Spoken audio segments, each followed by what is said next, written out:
السلام علیکم ورحمت الله وبرکاتہ. څنګه کولی شو چې د موبایل له لارې موږ د مکتب نتایج جوړ کړو؟ د دې لپاره لومړی باید د پلی سټور څخه یو افیس انسټال کړئ ځان ته. مثلا WPS افیس دا به انسټال کړئ. ما دا چې کرسر ورباندې ګرځوم دا افیس دا به انسټال کړئ. ما سره د پخوا څخه انسټال دی. نو را به شو شروع به وکړو چې څنګه جوړیږي نتایج. لومړی به WPS افیس چې انسټال شو دا به اوپن کړئ.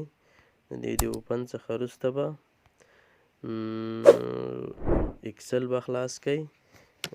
فارمټ چې د اکسل د نتایجو لپاره یې هغه به اوپن کړئ. لکه مثلا دا زما سره یو هغه دی فارمټ دی. دې کې به تاسو دا نه ګورئ دا شیټونو کې به تاسو لومړی د نومونو لیست ته ورځئ. د نومونو لیست دی. دغه د نومونو لیست کې به نومونه خوښم که کاپي کوئ کوم ځای نه دلته یې اچوئ او یا تیار یې لیکئ. مثلا زه به دا کلیر کړمه. دا به کلیر کړم زه دې ځای نه. دا کلیر کنټینټس دا نومونه ما کلیر کړه. دا ګوره اکسل د نومونو لیست ما سره صفا شو. دلته به ډبل کلیک وکړئ.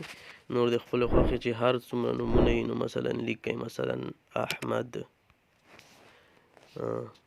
د پلار نوم محمود،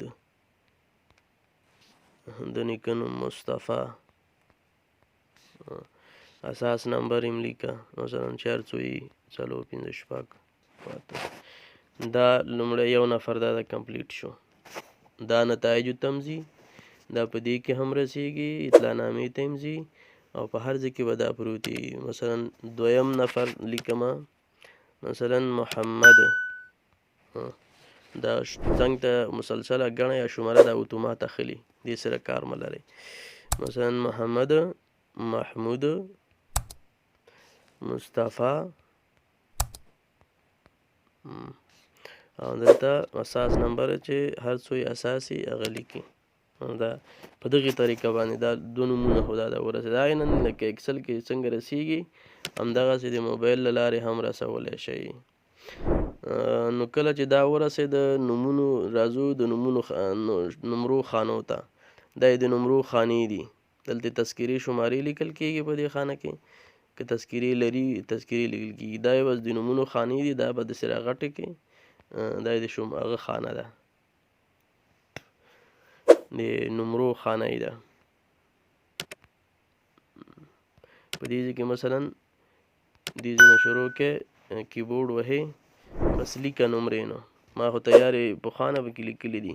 ما ورته پکې جوړ کړي دي خو تاسو پکې مثلا لیکئ. مثلا 40 داسې دغه